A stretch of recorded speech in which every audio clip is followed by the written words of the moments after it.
Michkov has his first goal at the Wells Fargo Center. This is episode 120 of the Liberty Yell. I am your host, Chris Stumpo, alongside Derek Dunn. And we have a lot to talk about. We have a ton to talk about. It's been a while since the last pod, and I will take full responsibility for that. I was in Vegas, lost track of time. Like Derek said, how to close. Learning how to close. But yeah, November 19th was the last podcast. Obviously, ton to get into since then.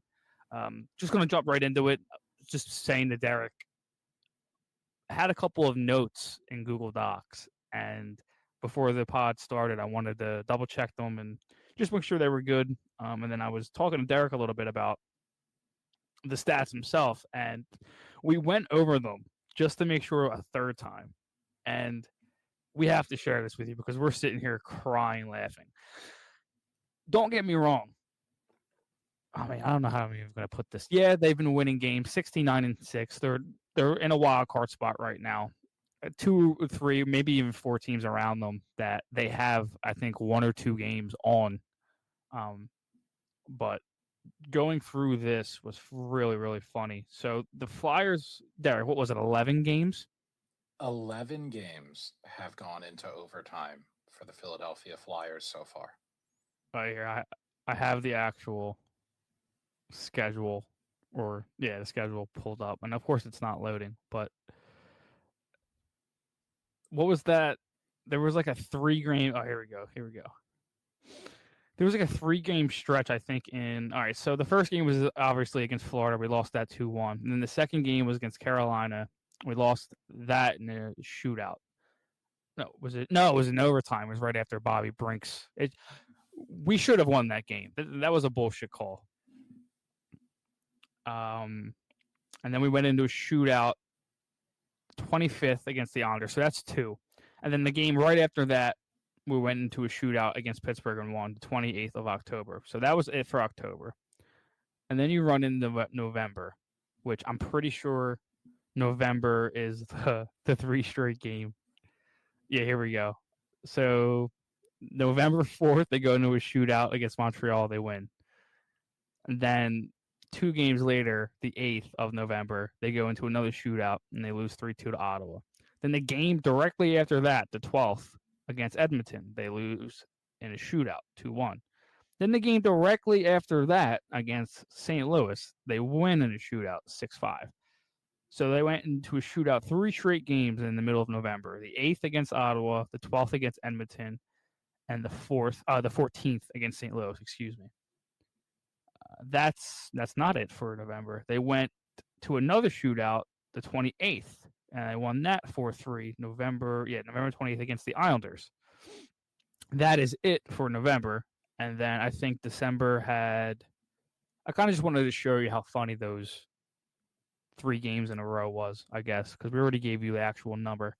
And then obviously the three overtimes in a row happened again in December with Vegas, then Carolina, both in a shootout Saturday and Sunday.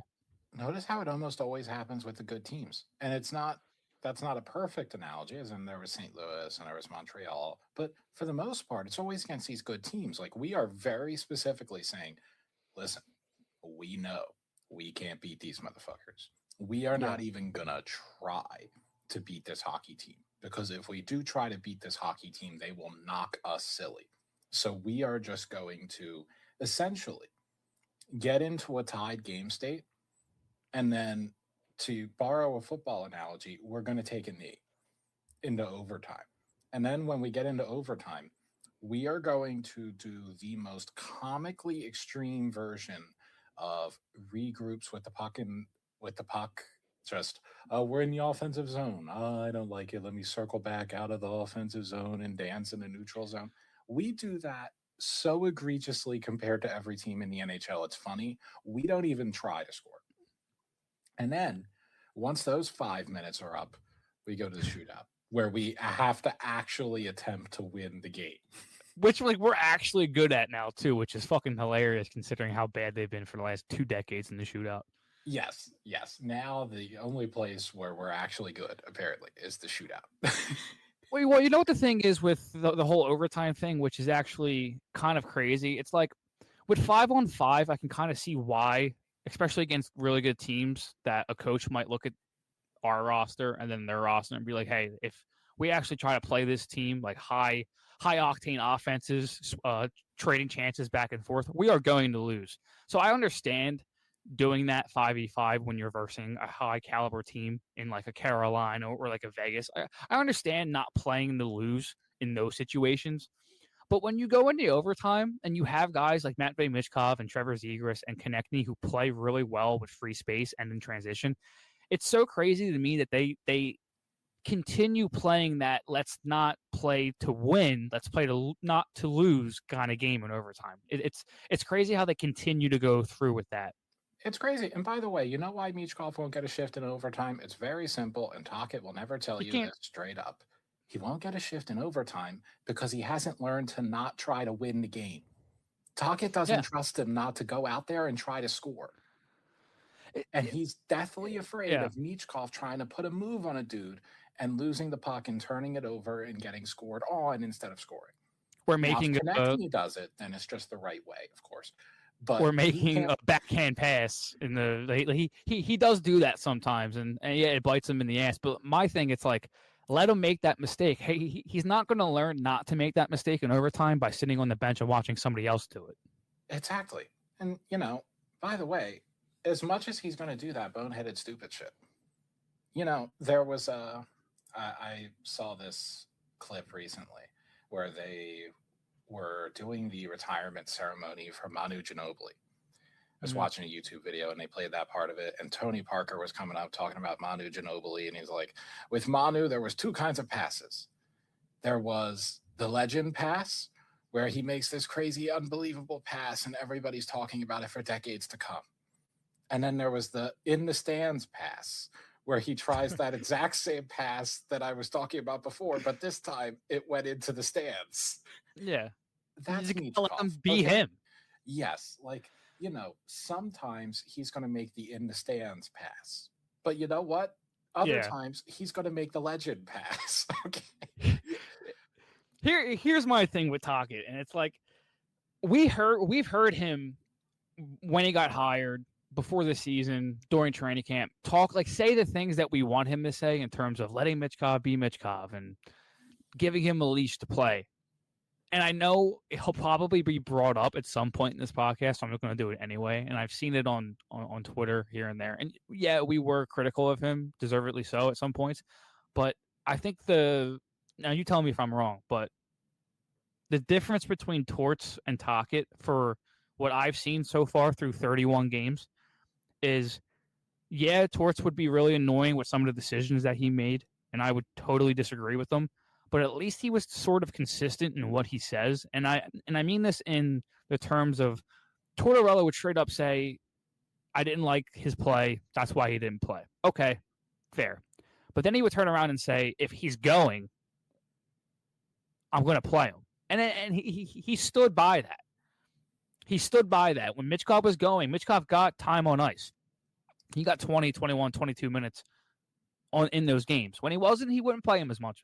But my thing with Tocchet, it's like I've heard you in multiple different interviews talk about letting him play and letting him be Michkov. Like, wasn't he just on NHL Network talking? I didn't watch that whole thing. I've been pretty busy. Yes, he was on an interview with NHL Network, and I'll just go into it because it's kind of funny actually. Yeah, so Pat Maroon is one of the people doing the segment, and he just goes in and raves about Michkov. Like, this is actually his question. I am very close to quoting him. You know who I love? Michkov. Oh my God, he is a high-end player. He is so fun to watch. He reminds me of Kaprizov, the way he can open those hips, go 10 and 2, moving through the offensive zone so freely, like Crosby used to. He is ridiculous. His hockey sense is off the charts. Just tell me, Tocchet, what is it like being around him every day? What is it like watching him, not just on the ice, but off it? That is legitimately the question. Mm-hmm. So then Rick Tocchet hits us with, yeah, but did you know he's fat? Did you know? And that's a little bit pithier than how he said it, but legitimately he was like, yeah, well, he wants to be the best, but and then he came in the summer, and then I don't know, he got out of shape, but he's been in shape these last like 3 weeks, so we got to use him more. He legitimately hit him with the Grabankin. We got to get him more minutes, and yeah, that was before a game in which he played 13 minutes in a 65-minute affair. I will say this, and tell me if I'm wrong, because I didn't. That's the one interview that I didn't see. I think I saw Justin, shout out Justin, talk about that. I think he quoted it, and I saw a bunch of replies underneath, and were like, you didn't, like, you quoted like the last 10 seconds of what he said. You didn't quote like the first 50 seconds of what he said about Michkov. Is that like the whole quote? No, and it's not the last 10 seconds. So people were being. I'm generally asking too, because I did not hear the whole 100%. Quote. And so people would be right to say that Tocchet did not just say that. Like that, that would be wrong. He did not literally just come out and say, yeah, but did you know he fat though? Well, I mean, of course you're talking in hyperbole a little bit. Yeah. It is the first thing he said though. Like legitimately, he was asked that question, and that was the first thing he said. And then he was like, all right, well, I can't literally just answer the question with, did you know he fat though? So now I have to actually answer the question after I had to slip that line in there. But his very first thing was, I got to get a fat Faye joke in there. Like that was priority number one for him. He's like, I got to call this motherfucker fat. And it was like you with Torts. It was like you at Torch. You had to get a fucking joke in there, even if it was like a serious conversation. Yeah, like I wouldn't be calling that man a terrorist. even if Tortorella did something that you like, you still had to throw that jab in there. Yeah. Like Tortorella could have just got done playing Michkov like 23 minutes that night, and I'd be about to sing his praises, and I'd be like, all right, so he still belongs to ISIS, but do you remember he sent Cam York to the AHL? Yes. So Tocchet pretty much did with Michkov what I did with Torts, which was like, yeah, but you know he a terrorist though. But now you miss him. Yeah, now I miss him because now I see how bad it can really be. Okay, okay, this is pretty funny. I wound up sending this. I think it was to Justin. And just because I was DMing with him at the time and I see this in my mentions, it was like, were you a Torts guy? I don't think the person was very familiar with my comment or with my content. And he was just asking, I was going to say, what? Were you a Torts guy? I sent him that post in the DMs and I was like, not until they hired Tocchet. Now that they hired Tocchet, I'm a Torts guy, okay? Well, like, we're going to get into this as we go. And, I mean, it's something I just got done saying. I was trying to explain to my dad. Like, I feel like a lot of casual fans, they see the record, and they're like, how could you talk shit? They're winning games. Who cares how they win them, blah, blah, blah. And my thing is, I would like to see a little bit more player development. Like, I'm not coming at this from a bad angle. Yeah, they're winning games, but I personally don't think it's sustainable. And I think the things that Derek has been saying on the timeline have been true. I have, for the most part, like, I don't think the thesis, if you will, of like the chunk, the actual thing that you're saying is not wrong. I don't think it's sustainable. You're not commenting on all the times I've called him the Antichrist. Yeah. I don't think it's sustainable, and I think I think you do a good job of it to explain why we don't think it's sustainable and why, yeah, despite them winning, how we don't think it's good for. I mean, I don't think it's good for the long term. I mean, Vladar has been amazing this season. 11-5-3 with a .908 save percentage. I can check his numbers since I can do by game, and then we can kind of check since. What was that? November 19th, I think, was the last podcast. He's a huge reason why they are where they are. And absolutely. 5-1-2 with a .905 save percentage. Like, he's an absolutely huge, the main reason, in my opinion, and Zegras, we'll get into him a little bit later.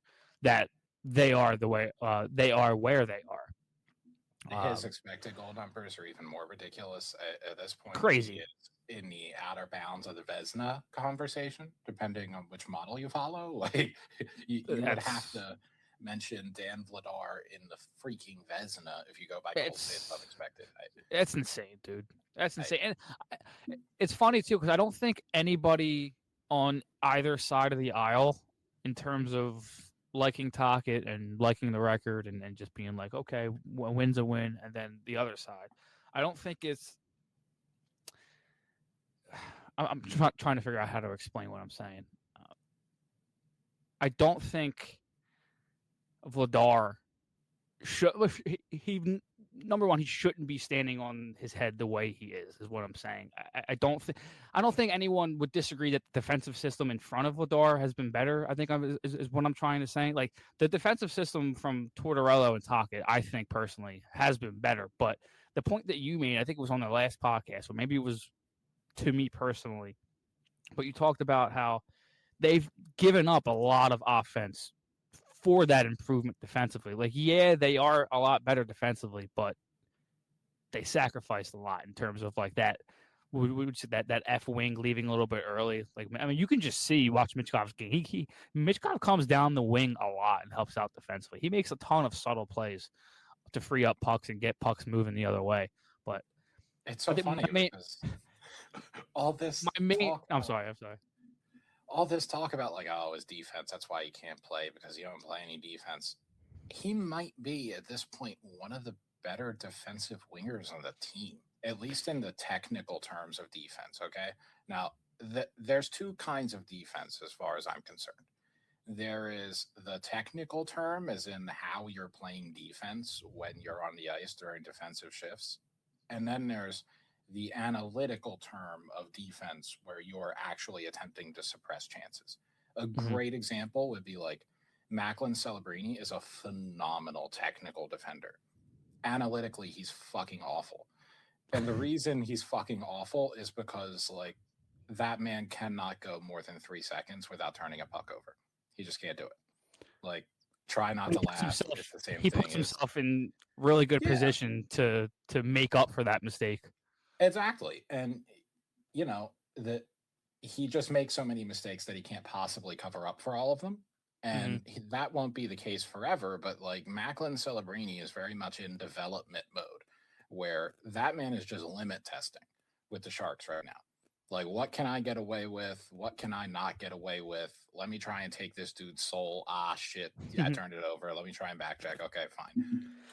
And that's how the Flyers should be playing. Like the way the Sharks are playing and how you're letting the players make the mistakes that they're making. And obviously, yeah, you want to win, but I think player development trumps winning hockey if you're just trying to take teams to overtime and then win in a shootout and win in a fucking skills competition. That's not even real hockey. Like that's my main concern.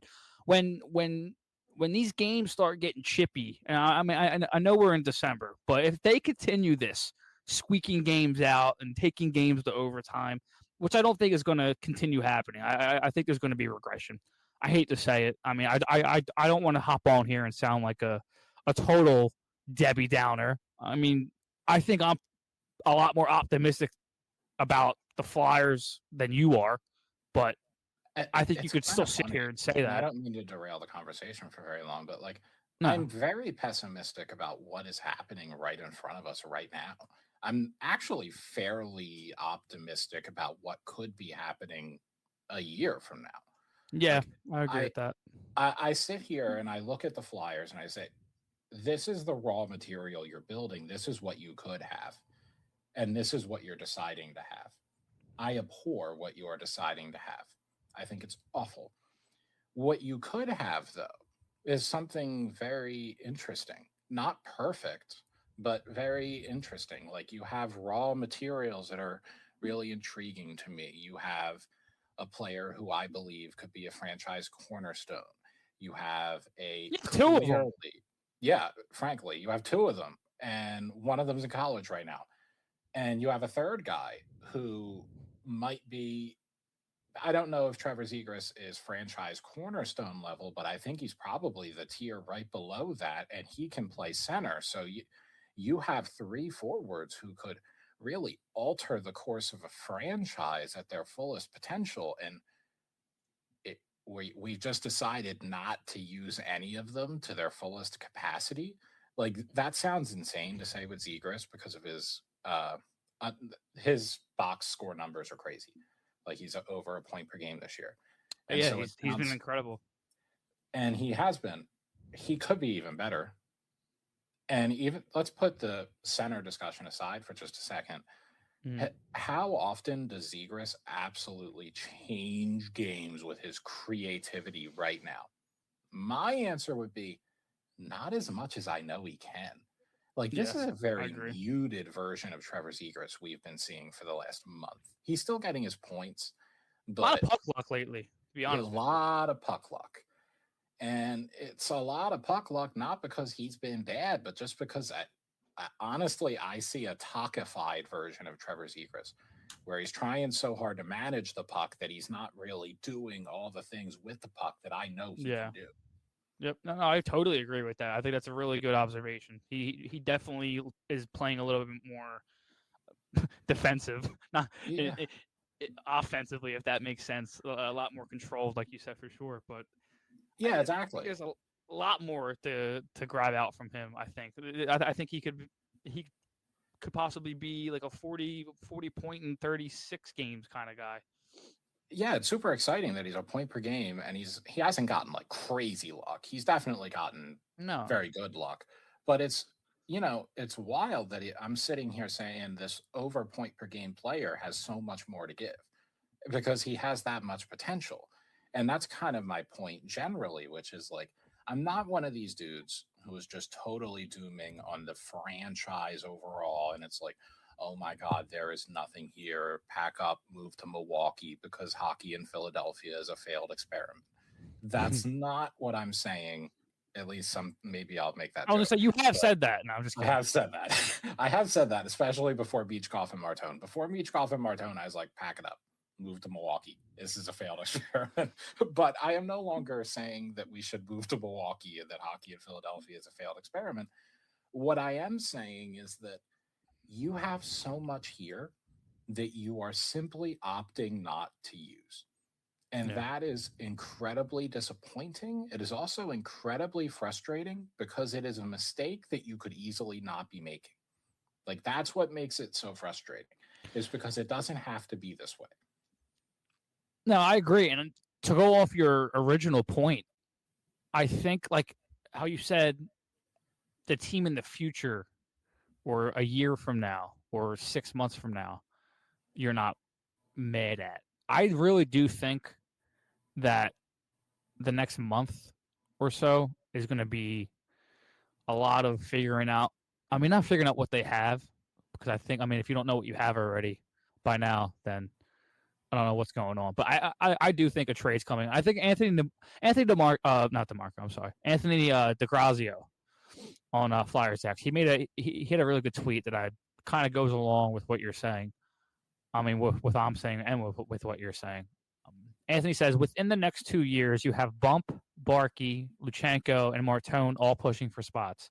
Will they all hit? Of course not. However, they need to be put in the best spots to succeed. Wingers have to go. Who was the trade bait and who stays as the complimentary guys? And I think that's an extremely important tidbit at the end there. Like, Michkov and Martone are going to be the cornerstone. I think they think Martone, Michkov, and Forster are their like core winger guys. Maybe Forster isn't untouchable like Michkov and Martone are apparently, but I think they think that those 3 guys are their guys. You have Bump, Barkey, and then that's it out of that group. Bump and Barkey to find spots for with Konecny, Tippett, Brink. Like, a lot of these guys might not be here in half a year or a year to go. Like, it kind of goes along with what you're saying. So I think this team's going to be a lot different. That's why I'm kind of not like freaking out about it. I mean, I think Michkov's time on ice is a completely different discussion, but a part of me thinks that Tocchet plays this way, like the defensive system, because he knows he doesn't have the roster to play a different way. I don't know that I agree with that because this is how he plays with every team ever. Yeah, Like, I was this just is going to how say he that, played but with like Vancouver. to go back, I was literally just about to say it. To go back, he does play this kind of hockey kind of everywhere that he goes. Kind of why he loved Christian Dvorak. But I was going to say he shouldn't be playing that way because, like, I think it was Charlie O'Connor who made this point. The Flyers have skill. I think you made the comment last podcast about they actually have that high-end skill that we've always been bitching about how they don't have. And with Martin coming, hopefully this year, we'll see, they have more of it. So finding the complementary guys, which I think Denver Barkey will be a part of the top 9, is an extremely important thing that they need to do in the next year and a half. And like Anthony said, not all of those guys are going to hit, obviously. Maybe Barkey doesn't hit. Maybe a bump doesn't hit the way we think. I mean, I don't think they're going to be superstars, but I think they're going to be really good complementary players. But yeah, I to end my monologue, I think I agree with what you said in terms of what they're doing right now in terms of a lot of things. Like let's all be real here. They're squeaking out wins.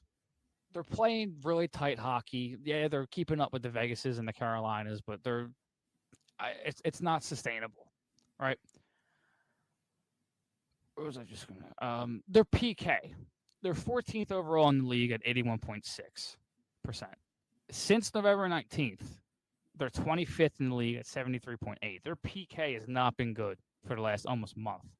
And then the power play since November 19th is 30th in the league at 11.8%. Overall, they're 25th at 16.5%. So it's like, yes, the defensive zone coverages, it's better, yes. But everything else is worse. Yes. The PK is worse. I mean, not overall. They're still 14th overall in the league, but in the last month, it hasn't been good. The power play has been awful for the last 5 years. Michkov is not playing, but hooray, they're squeaking out wins. Like that's where I'm at. I'm really not trying to sound like a fucking Debbie Downer because, yeah, I do like watching the Flyers win. Yes, I want them to be in the playoffs, obviously. But is it crazy to say I don't want them in the playoffs if this is the way they're going to go into the playoffs? Like, I just don't think it's sustainable. So the case that Charlie O'Connor has been making, and I think he's been making it on behalf of the organization, like he's not going out of his way to make it for himself. He's saying that the organization believes that gaining experience in the playoffs is critical to the rebuild.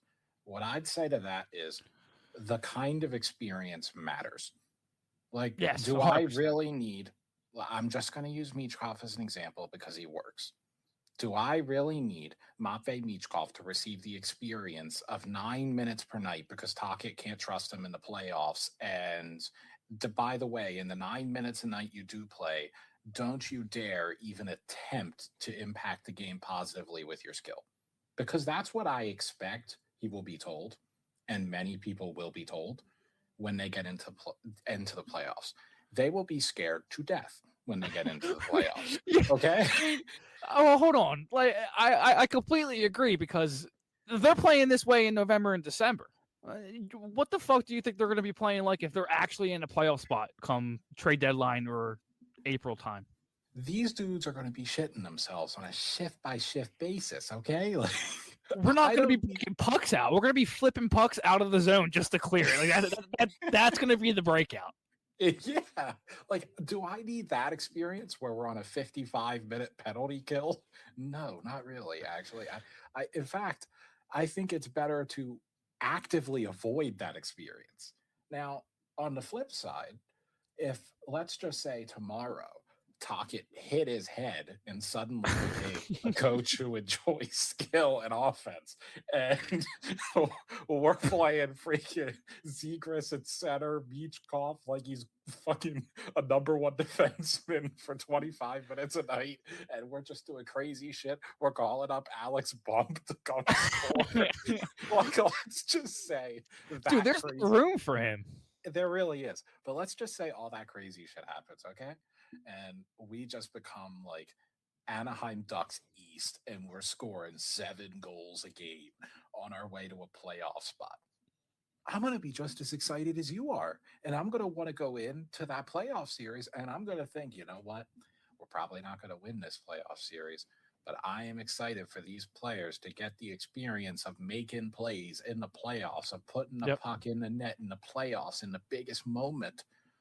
That I would be excited for. That I think is valuable experience. I don't think it's particularly valuable experience to get on two knees and say, Vladar, please save us. Yeah, absolutely. I mean, that's an objective take, because that's probably what would happen. So I don't think that's a crazy thing to say at all, because it's probably, I mean, like I just got done saying, if they're playing that this way now, then definitely think that they'd be playing this way in the playoffs. We're gonna be dumping the puck in on breakaways. Oh, gosh. Cooch has done that like twice this year, I think. Yes. We got Travis Konecny dumping the puck in on a delayed fucking penalty.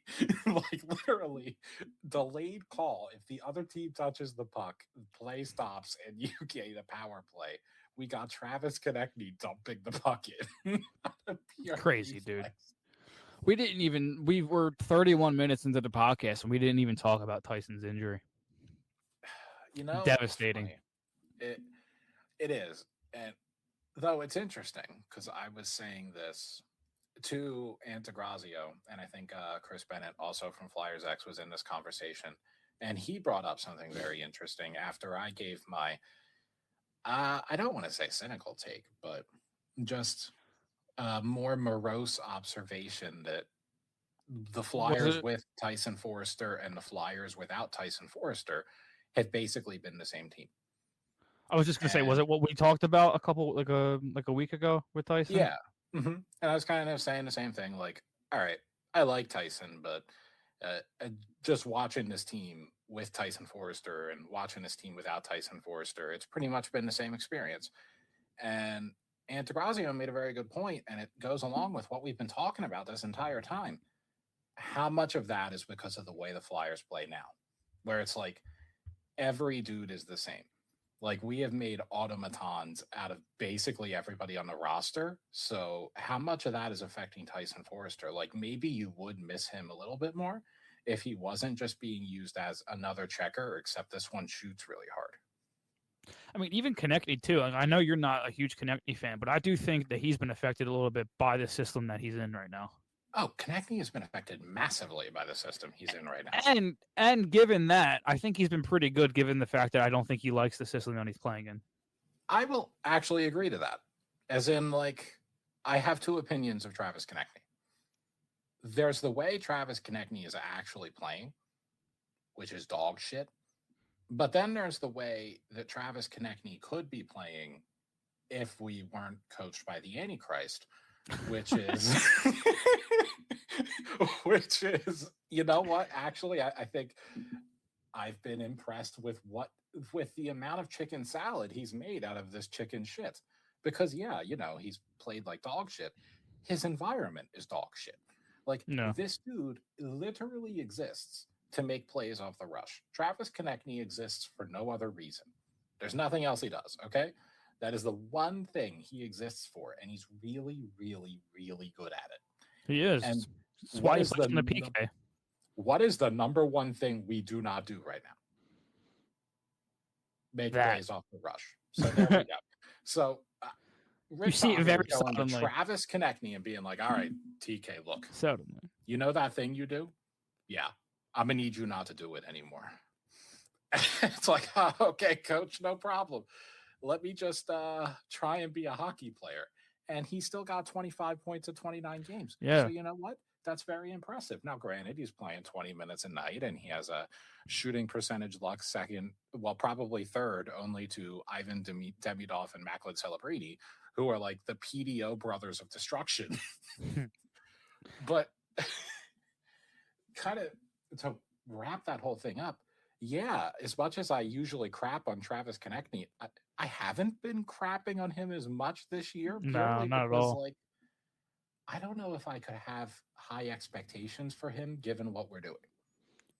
I think that also kind of ties into Zegras in a way, even though he's a point per game right now, based off what you just said about him in terms of he could be doing more of using his skill to create more plays than he is. I think that kind of goes into maybe like he's not playing center because he just can't play center in a Tocchet system. He just asks too much of his centers to do that. But I do think it kind of also goes in with Zegras in a way. Like we could be playing a little bit more freer with him. I think he could have like 40 points, like I said, right now in 31 games instead of what he has 32 and 31. He's still been good, but like I'm saying, in the context of what we're talking about, I think he could be a little bit better. And then Zach points this out a lot, and he's totally right. Both Michkov Zach's and usually Zegras, right a lot. Yeah, Shout out he Zach. is. Yeah, Flyers clips / Zach. He is correct. The boy. Frequently. And he was correct when he was talking to us about this. Both Michkov and Zegras are entirely different players when they are playing together right now. And I don't necessarily think that one is dependent on the other. I don't even think they're necessarily dependent on each other. What I do think is when you are in this environment where skill has basically been made illegal, you need a metric fuck ton of skill beyond all belief to really just say, nah, screw all that shit. We're playing our own thing.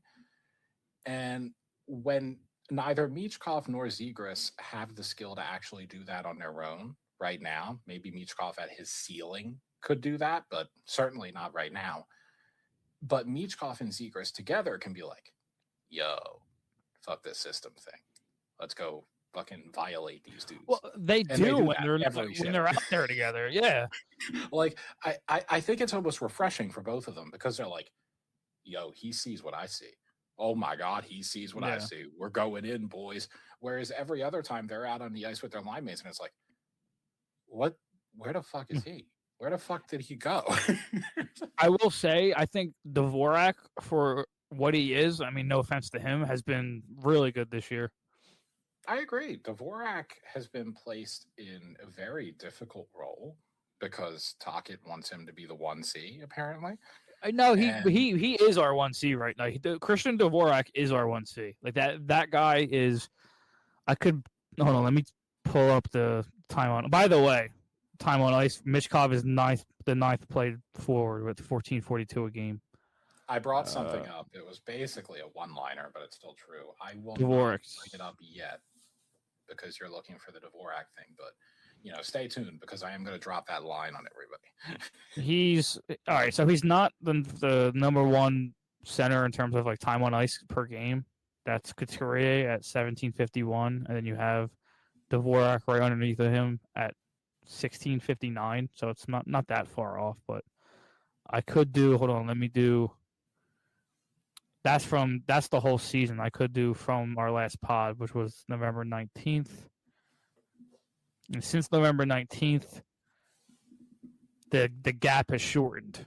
So Couturier is still ahead of him as the 1C in terms of time on ice at 17:09 a game. But then Dvorak is right underneath of him at 7:07. And then Cates is right underneath that at 7:03. So you literally have your 1, 2, 3 is Dvorak, Couturier, Cates as your centers, obviously. Why are our top three centers playing identical minutes? Who deploys their forwards like this? Because he rolls four lines. That's how he wants to play. We saw him throw the fourth line out with down one goal. What was that? The Vegas game? It's so silly. And then he got snippy with the media for asking a fucking question. Like, what was good with that? I don't know about you, but I really need this fourth line on the ice was basically what he said. Like, yeah, okay, brother, you need a fourth line on the ice. Just asking a fucking question, dude. You're the coach of the team. We're allowed to ask a fucking question. Like, why does this seem like when we bring up time on ice, everyone goes crazy? It's like we're asking a fucking question about the franchise winger. Like, yeah, and then it's like, oh no, you can't ask that. I'm not asking about fucking Morgan Frost, dude. Like, you know what I mean? Like, it's Jesus Christ. Like, you mentioned Matvei Michkov to him, and he's like, oh, fuck. They got me. The CIA is coming for me. Real quick, before I forget this, Tyson Forster was shooting, 27% before he got injured? Yeah, he was hitting those Steph Curry from 3 numbers. Crazy. Let me see. Yeah, 24.4%. Carl Grunstrom shooting 40%. My goat. Okay, no. Goat. Grunstrom is unironically hitting Curry from 3 numbers. He's been good too, though, for like the role that he's playing. I know I keep saying that, like, oh, this guy is good for the role that he's playing, but it's true. Like Dvorak, like you said, has been asked to play well above the minutes, not the minutes, but the position in the lineup that he should be playing on Nobody a playoff on this team. team plays the role they should be playing. Everybody's role has been thrown into a goddamn blender, and what has come out is this miasma of bullshit. Like, no player is playing the role they should be playing. The number 1 center is playing Christian Dvorak's left wing. Cooch should be the 4C, frankly. No, I know. But the franchise winger is playing the 9th forward. And I will mention a lot of. I mean, I was one of them with the whole Gurbankin thing. He's been okay with the chance that he's been given. I don't think he's been. I said something great. About Gurbankin. I don't know if I said it to you. I don't know if I've run this one by you yet, but like, I don't think you have.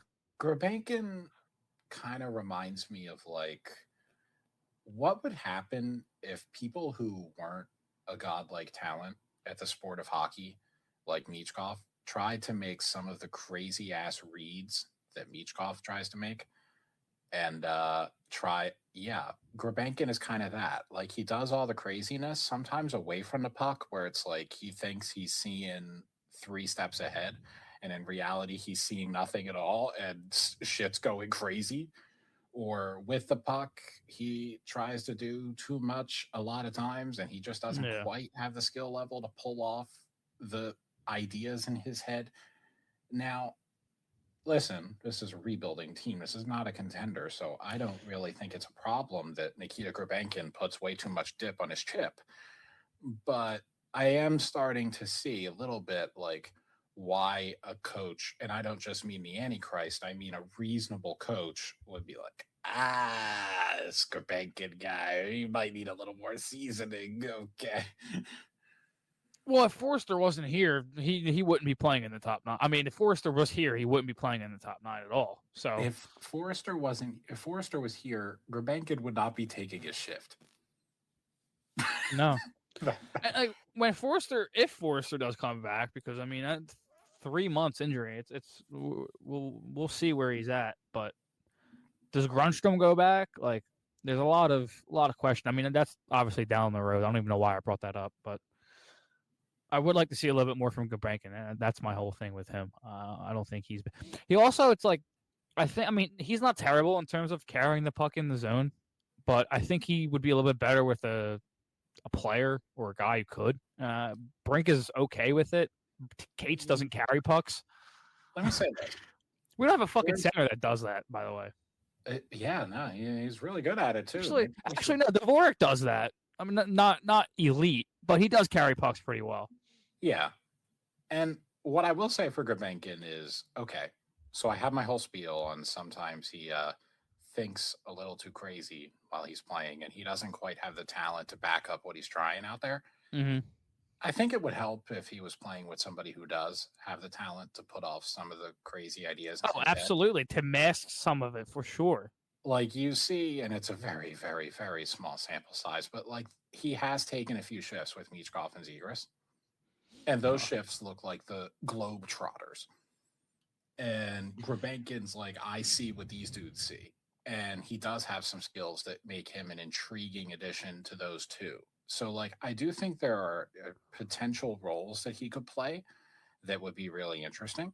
But I do also simultaneously think with Gurbankin, he's not the kind of player that you just set in a top 9 and forget it and don't worry about what the chemistry's like.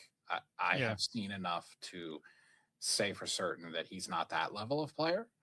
But there's definitely enough interest or enough intrigue in his game where it's like, I could make some use out of you, because he definitely still has not just the size, but the feet and the puck skills to really make some crazy plays with possession and keep possession in places that a lot of players wouldn't.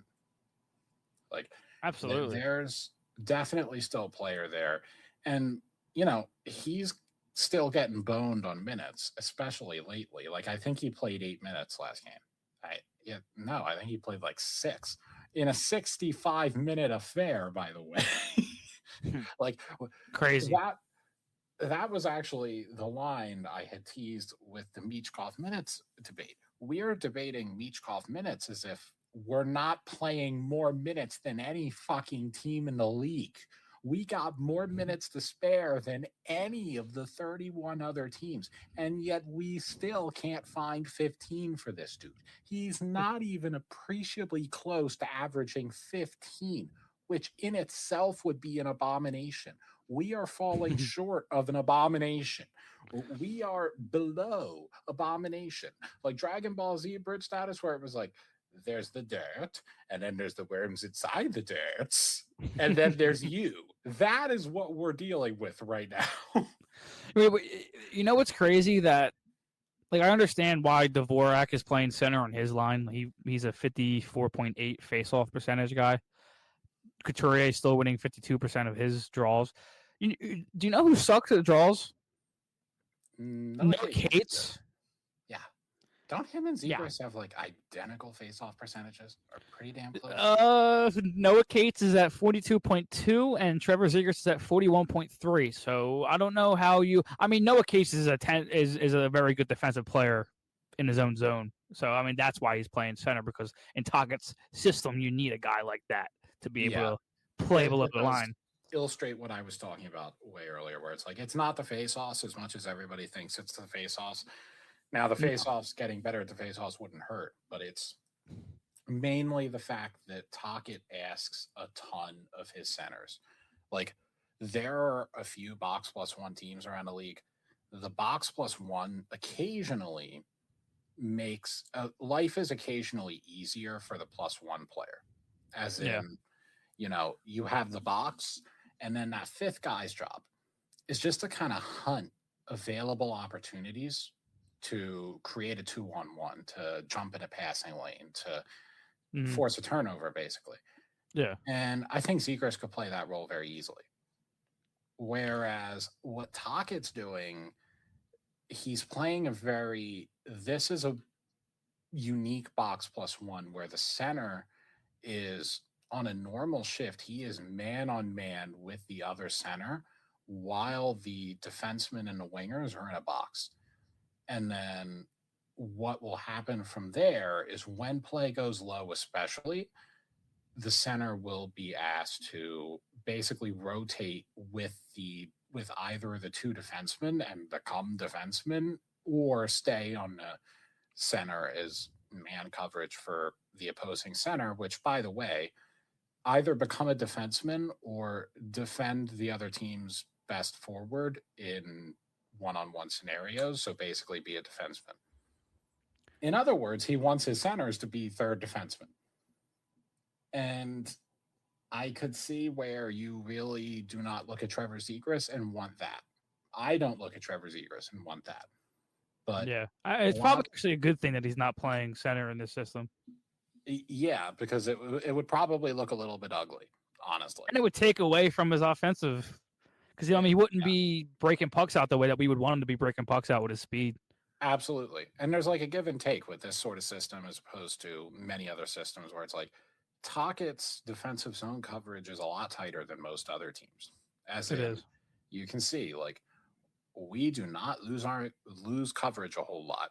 We are not running around like chickens with our head cut off in the defensive zone. Whereas under Torts, frankly, we did a lot of that. No, this defensive system is better. Like I'm not going to sit here and act like it's not. It is. And so full credit to that. But, you are seeing why Torts doesn't do this, or why a lot of coaches don't. Because I just use him because of the conversation. But yes, you do gain in coverage. Everybody is tighter. But because you're so in coverage, it's very hard to then separate from your man when it's time to break the puck out. And I will say this, you're also asking a lot out of your goalie. And I don't know. I asked you to find this data for me, and I don't know if I'm just talking out of my ass. I could be. If somebody wants to tell me that I am, I'll own it. But is it just me, or does it seem like they give up a lot of high danger chances? Like they might not give up a ton of chances in terms of like shots, but it seems like the shots that do get through, the chances that do happen. It's like JJ screaming on the top of his lungs that Vladar was standing on his head, and it seems like it happens almost every game. Yeah, I think if I were to put it this way, there's 3 gradations of breakdowns where there's like number 1, there was barely a breakdown at all, and you got an okay shot on goal. Number 2, there was a medium-sized breakdown where those are going to happen, and the other team got a good chance. And we don't give up a lot of those. We also don't give up a lot of the other type. And then number 3, which is like, oh my God, everybody missed their mark. Nobody was playing defense. That was 5 Alex Ovechkins on the ice. Controller disconnect. And the other team got whatever they wanted. That happens more than it should. And honestly, you know what's funny? The number 1 time it happens, at least I feel like this is the case, it happens off of a dump in where we try too hard to recover it, and then the team makes a quick out, they get the puck, and all of a sudden we are just completely beat in the neutral zone, and it's a 3-on-1 rush. That happens a ton. And to me, it's no worse than a turnover at the blue line. Like, it's no... If somebody makes a crazy skill play and it goes wrong and dangle at the blue line, yeah, you're going to get a counter rush against you. But everybody's back. Like, nobody could get in yet, so nobody's in the offensive zone. You're going to have 5 back checkers available. Whereas what we're doing, we're misreading a lot of these dump-ins where it's like we're sending 2 guys when we should probably only be sending 1 because we really need to get this puck because we're not going to create offense any other way. And then the other defenseman just makes that read all day. It's a quick rim up to the winger, beat with a single pass, and then they're in a neutral zone. And we got maybe 2 defensemen back at best, and they got 4 guys up in the ice, and that's all she wrote unless Vladar stands on his head. The Tampa Bay game was brutal for this because Kucherov made that exact read that I've been talking about very early. Kucherov was like, oh, I got these motherfuckers. And there were like 9 different occasions where Kucherov just completely blew the zone because he was making this read, and he caught a puck at the blue line, and he got a lot of great chances that way. Actually, funnily enough, Cooper was hunting the Michkov matchup. The only minutes that Kucherov wasn't dominating was the Michkov minutes. Now, he happened to get 2 goals on his 3 shot attempts in those minutes. That was kind of funny because goaltending is funny in hockey. But the reason the territorial edge went to the Flyers in those Michkov versus Kucherov minutes is because Michkov was like, wait a minute, I see what he's doing. And then he went and did the same thing back to him. So if you watch that game, it was really funny, actually. It would be like Kucherov makes the read on us and gets a breakaway pass.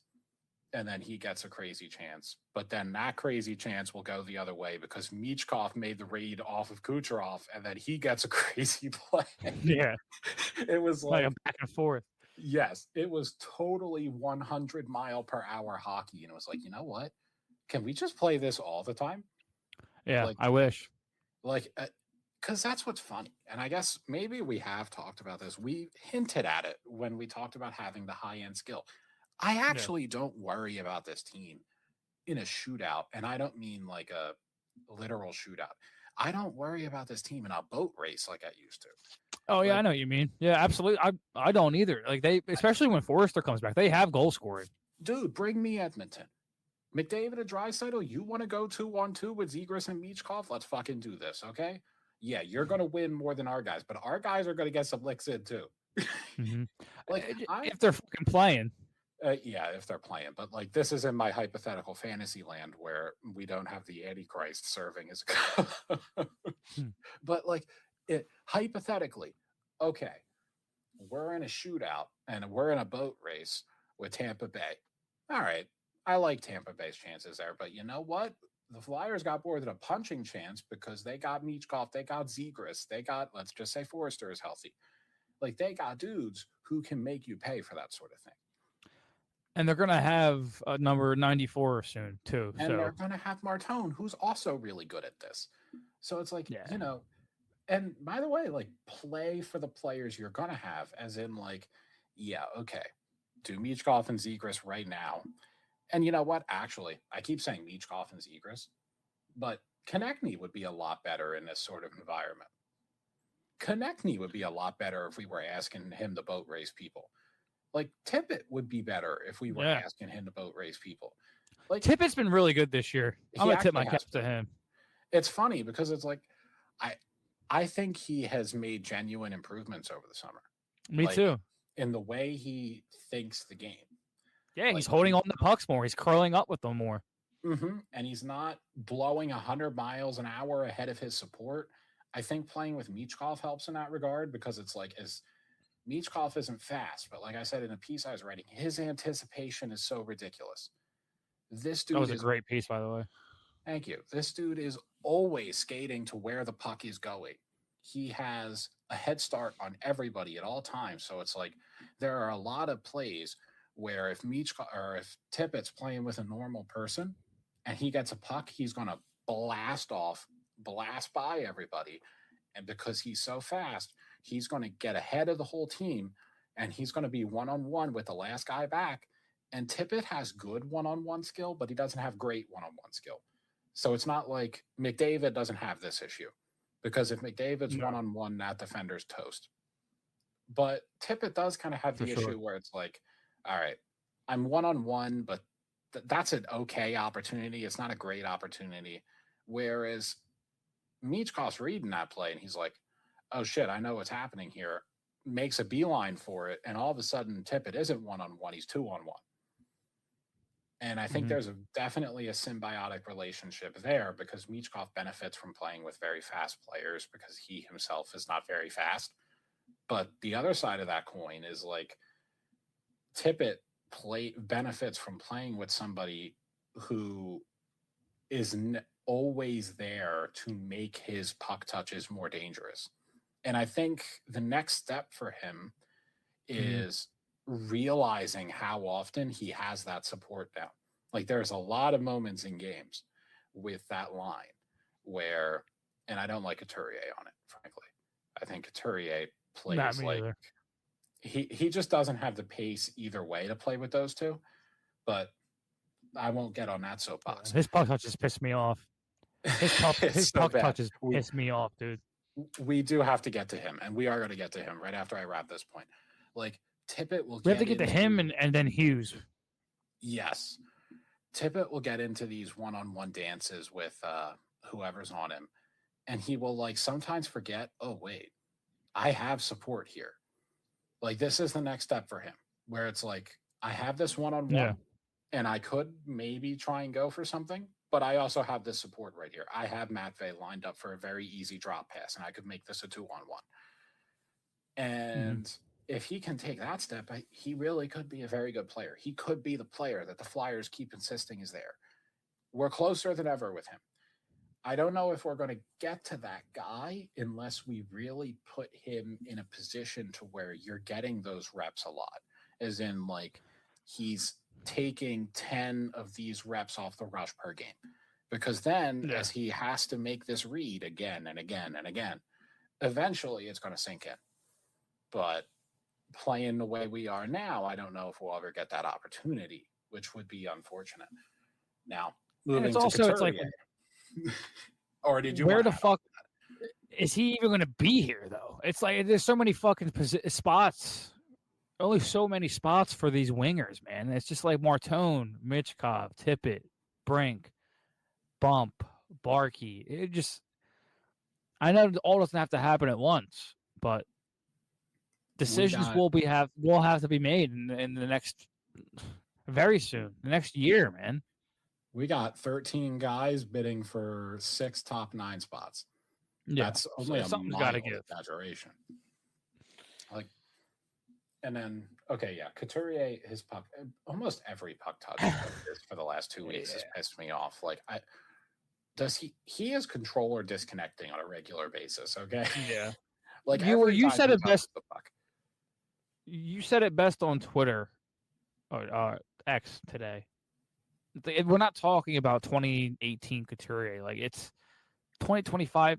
Because I think somebody said to you, people forget how good he was before the back surgeries, and it's true. He was what he is defensively now, but he had some offensive, not flair, but he had some offensive skill to go along with it. Now it's just the defensive side is still kind of there, but I mean, he just seems so mute offensively. Yeah, and the worst thing is, like, even the defensive aspect isn't bulletproof anymore. It used to be freaking bulletproof. Now it's kind of like, I think he tries to play hero too much defensively. Like, he will sit there and try to cover up everybody else's mistakes instead of just doing his job. And he will make mistakes of his own accord trying to cover up everyone else's. And they trust the guy. Like you think he should play a little bit more in terms of trusting the guy next to him to do his job. Yeah, exactly. And if that guy doesn't do his job, then that's on him. Instead of like, oh yeah, I'm going to shade over towards there because I know my guy isn't going to quite do his job. I'm going to shade over as the help, and then I'm going to leave my guy alone. And then all of a sudden, instead of 1 breakdown, we got 2. He does. I have noticed that over. I mean, it's not constant because he's still definitely a good defense. No, he's still good. It's still solid enough for him to be like, I wouldn't call him an elite defensive player, but he's still a very good defensive player. Yeah, and these are the cracks that are starting to form, and I do think Tocchet encouraged this at one point because it's like, yeah, I want to keep him with Michkov because he'll cover up Michkov's mistakes. Like, he actually said it that way. It's like, okay, but don't put Couturier in that mindset to where his goal is to correct Michkov's mistakes on the ice. To run, instead of actually playing with him. Exactly, because, like, first of all, you're probably going to create some friction there where eventually Couturier is going to get pissed off at this kid for, like, why am I always covering up your mistakes? Like, I think we saw it already. Yeah, exactly. Am I that shocked that there seems to be a little friction there? No, not really, because Tocchet basically created it. I don't think it's there anymore. I think whatever happened is kind of over with, but something definitely kind of seemed like it was. It seemed like okay, man. I don't want to keep covering for your mistakes. It seems exactly what you just said, but I don't think it's there anymore. It seems like it's over. Even now, like, he still does have a almost embargo against passing to Michkov. It's kind of hilarious. Like, he will. It is weird. It is weird. It's like, dude. Nah, I ain't passing to you, bitch. You keep moving. It's only a matter of time before we see Michkov starting having some puck luck here, though.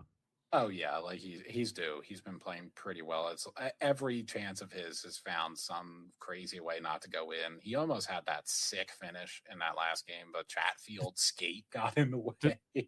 The toe drag that he had. The toe drag between his own legs while he's standing in the crease. Like, dude.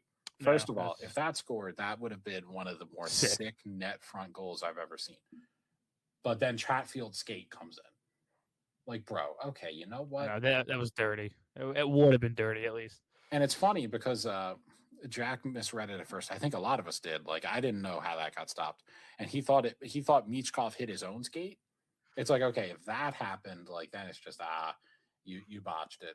But nah, Jalen Chatfield came flying in with his skate to make the save. Like, okay. Who's good as hell, by the way. I love Jalen Chatfield. Sick. Carolina's defensive core is awesome. Ridiculous. Oh my God. They actually might do something this year in the playoffs because I think their defensive core is like one of the best in the NHL. Yeah, I'm doing something tomorrow with the morning take on X. I saw that over these last 2 games. And that should be pretty fun. The Hurricanes, to me, are a completely different team this year. That, you know, the last few years, they've been like the ferocious forecheckers who could not possibly put the puck in the net if you begged them to. I don't see that this year, man. I mean, yeah, they still have the ferocious forecheck, but they play with some skill now. They play at a crazy high pace, not just as checkers, but as with the puck. They are playing at a crazy high pace. Ghost is out looking like prime car, putting Kates in a fucking blender. It goes back to what you said, how you were complaining about how nobody on his team plays the position or the role that they should be playing. Yes.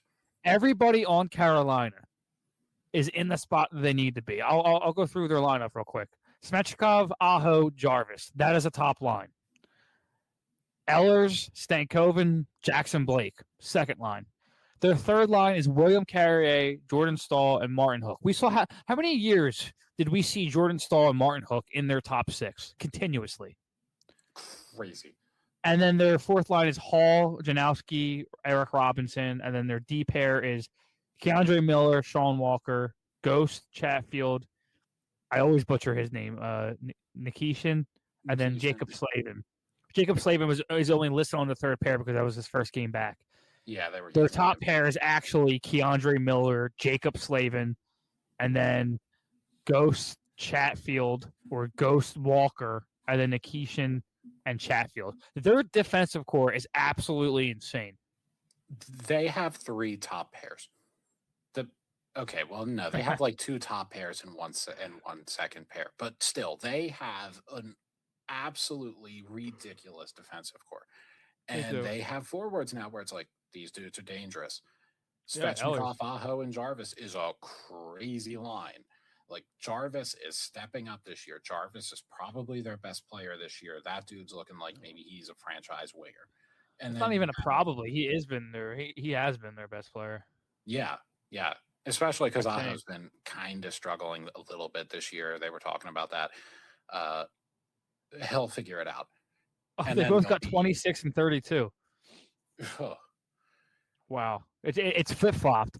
Jarvis has 18 goals and 8 assists and 26 points in 32 games. And then Aho has 9 goals, 17 assists, 26 points in 32 games. So same point totals, just different ways of getting there. Jarvis is definitely due for some assists, and Aho will start scoring eventually, and those dudes are going to be putting up 90 points this year. And then Svechnikov, now that he's with actual dudes and not playing on the fourth line, no longer looks China-bound. And then on their second line, their second line is legit. You got Nikolai freaking Ehlers, who's really, really, really good. And then you got, Stankoven, who is awesome except for finishing. Every battle between Stankoven and finishing ends in a 10-8 round for finishing. Like, the worst finisher I've ever seen. But other than that, you got Jackson Blake, who's awesome. Jackson Blake's really good. He's really fun. Like, I need me some Jackson Blake. Who's always been an Ehlers guy, Derek? You. Seeing him go to Carolina and actually play well pisses me off to my fucking core. I hate Carolina for some reason. I really do. Because it's like, why can't other teams do all this? Okay, why is Carolina always the one fleecing everybody? Like, it's their horn, dude. I've never liked the horn. Vegas more than I understand the Hurricanes. Like, Vegas just closes everybody. Okay, Vegas is Harvey Specter's. Like, the whole fucking front office is like 15 Harvey Specters, and every time there's a big name, they're coming for you. I'll tell you one thing, dude. I never want to go back to Vegas. No. I did not like it at all, dude. Maybe it was just where I was staying. Like, I was staying at Harris, like in the middle of everything. So maybe that's. I'm not really a huge people person. But I wanted to go watch a game, but I was like, I'm not going to go try because that NASCAR thing was there. So like everybody and their mom was there. That wasn't great. That doesn't sound like a great experience, honestly. Plus, I was working the whole time, so it's like we didn't get to really enjoy anything. Worse, yeah. But yeah, Vegas closes. They do. They've been closing since they were born. Yeah, that's their thing. I wish it was our thing. Okay, I wish we didn't have to, and he doesn't close. Which, speaking of closing, we do have to talk about Billy the Kid, Mariano Rivera Guerin, who came in and closed the fuck out of the deal of the decade. Now, I want to start us off by saying, like, I don't think we saw the same amount that you usually do when a big trade is made like this from Flyers fans in terms of like, why wasn't this the Flyers? Blah, blah, blah, blah, blah. We straight up didn't have what it took to match the needs of Vancouver. But I think that conversation can go into whose fault is it that we don't have the need? Like, they obviously, a lot of people, I went back and forth with a lot of people on the timeline about this. I was told, not told, but we've seen it. And I mean, we heard it before the trade was made, and then we saw what happened after the trade. They wanted a top 6 center that has put up points in the NHL for years. They wanted a replacement of a top 6 center, and then they wanted a replacement, not a total replacement, obviously. It's Quinn Hughes. But they wanted a defensive prospect that was really good to replace him, and then another prospect that they got in Ogren, and then picks. We didn't. Like Martone, people were like, oh yeah, Martone, Michkov.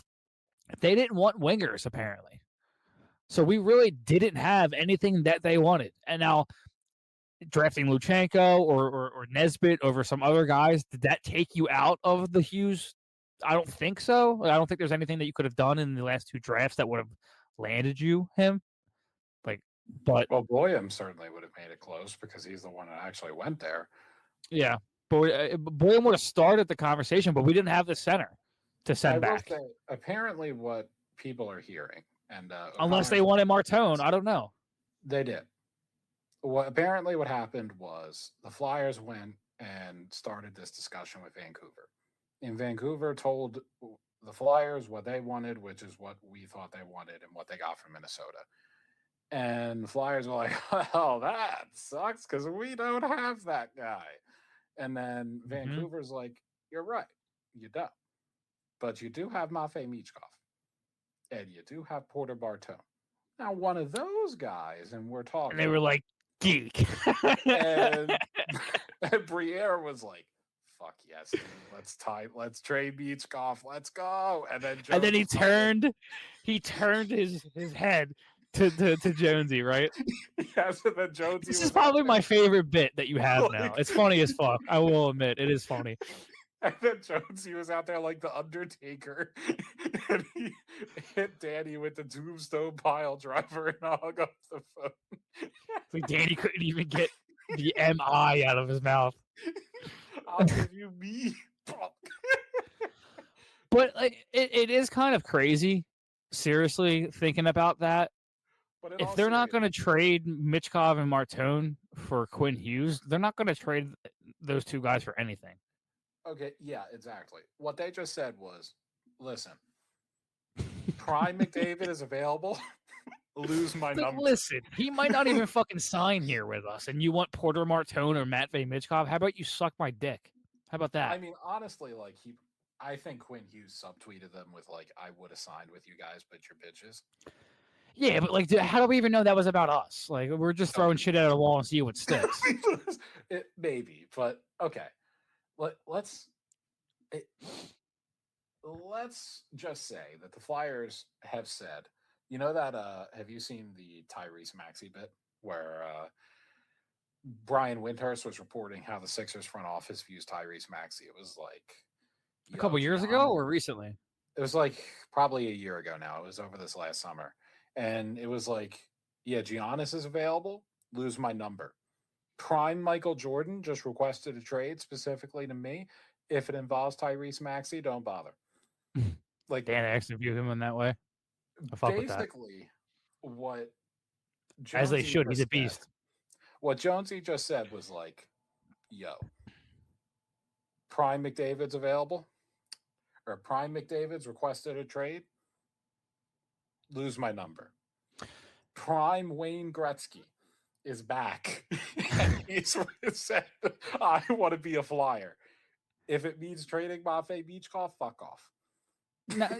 Do you think that they don't feel that way about Forrester because of? And I know I just got done saying that I think that they think that he's a part of their core, but now I'm asking you this, because I'm genuinely asking you the question. Do you think they would have extended him a little bit more if they liked him? Because I do think the injury history worries them a little bit, and that's maybe why you saw him get the contract that he got, and not a 7-year or 8-year. Well, 7-year can only hand, or no, 8-year, right? I think that's right. And it's I, like I know it just changed with the CBA. the way I think they look at it is like I think they think Tyson Forrester could be a really, really good player. Tyson Forrester is not going to be a superstar. No, Both of those players could be superstars. And if you're confident that both of those players will be superstars, then yeah, you're basically going to say they are absolutely untouchable no matter what. And that's fair to me. they might, but it's like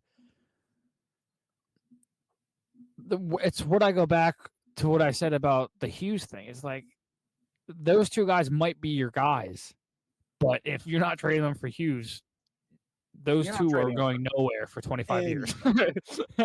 By the way, like, look, making Michkov totally untouchable, like to anybody who even asks, I love it. It totally makes sense. Maybe tell that to your fucking coach, because I don't know why the 9th forward is also untouchable for Quinn Hughes. That doesn't make a whole lot of sense. See, like that's where I don't think it's crazy what you say. Like that is 100% like the 9th fucking the 9th most played forward is untouchable, right? And I understand it. Always goes back to what you said, what Charlie O'Connor says. Like the organization believes that like this hard time is going to like develop him, but like what was Tortorella for? Exactly. And you know, I asked Charlie that himself, and it was one of our long Twitter reply dissertations. That whole bit that we have going, and I actually enjoy reading those because like it's two really smart dudes going bat they're to usually bat. really good conversations. Actually, they are. And he said that from his understanding, like year 2 Torts probably would have had the same, like, oh, there's going to be a couple bumps in the road and there's going to be some towards terrorism. That's just how I'm going to word it, because they viewed the development project as a 2-year thing. Like, there's going to be 2 years of development, and then starting year 3 is when the leash totally comes off. Yeah, because he wasn't supposed to be here for 2 years, kind of thing. Yeah. So I do think there is a part of them that's viewing this like that, to where it's like, oh, okay, yeah, this was always going to be what year 2 is going to be to an extent. And look, I think that is justifiable to an extent. Like, I'm not sitting here saying that Matvei Michkov has to be playing 21 minutes a night. I mean, I'd play him 21 minutes a night, and I'd tell you to go fuck yourself if you didn't like it. But I'm just saying you don't have to. The organization doesn't have to. But he ended the year at 1647 last year. I would expect him to be in the 17s on average this year. And look, the way you get to that average, I'm sure Torts would have been like 23 minutes on Tuesday, and then fuck you, you're getting 8 on Friday. Like that. Torts was like that. Torts was extremely punitive. What Tockett's doing is, it's like, bro, if you even sniff 16, you are fucking lucky.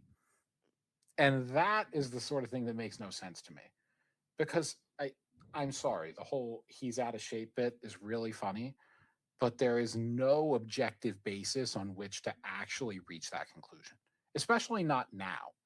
Like, okay, in October, you would have had maybe some leg to stand on. Right now, you have no leg to stand on. You cannot credibly claim to me that Matvei Michkov is out of shape right now, because I have this thing called NHL Edge. It's really cool. Like, they stick fucking tracking chips in the players' jerseys so I can see how fast they skate. So I can just look it up and I can go, okay, how fast does Matvei Michkov skate? Faster than Kirill fucking Kaprizov. Is he fat too? Is it Kirill Obesov over there in Minnesota just destroying everybody with his BMI? Like, what? And he covers a lot of ground, right? I read that in your. Hold on, let me try to pull it up. I read that in your blog. Yes, it was a little bit of what I was talking about earlier. Like, okay, so he's not the fastest player in the world. Obviously, he's not. He is definitely slower than average, no question. He was last year too, but he covers so much ice. He is always moving. It fluctuates game by game, but he is anywhere between the 87th to the 90th percentile in distance skated per hour.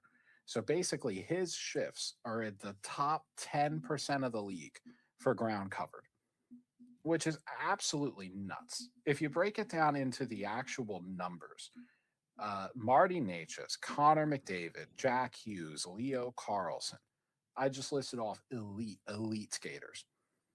And they cover about 11 miles per hour in their shifts. Michkov covers about 10 and a half. He is closer to McDavid in covering ground than he is to the average NHL forward. Mm-hmm. And they do it in different ways, but it is crazy to see. Yeah, it's nuts. It tells you like how much of a supercomputer the kid is. And what I would use that as an absolute proof against, you cannot tell me he's doing that and he's out of shape. Like, his shifts are statistically harder on his body than it is for 90% of the league. 90% of the league is taking easier shifts than Michkov and covering less ground than Michkov. Oh, That's crazy. You were symboling to your mic. Was I doing some crazy thing? No, you're good. Oh, okay. Yeah, but anyway, 90% of the league is covering less ground than Michkov is on an average shift. And you're telling me he's fat.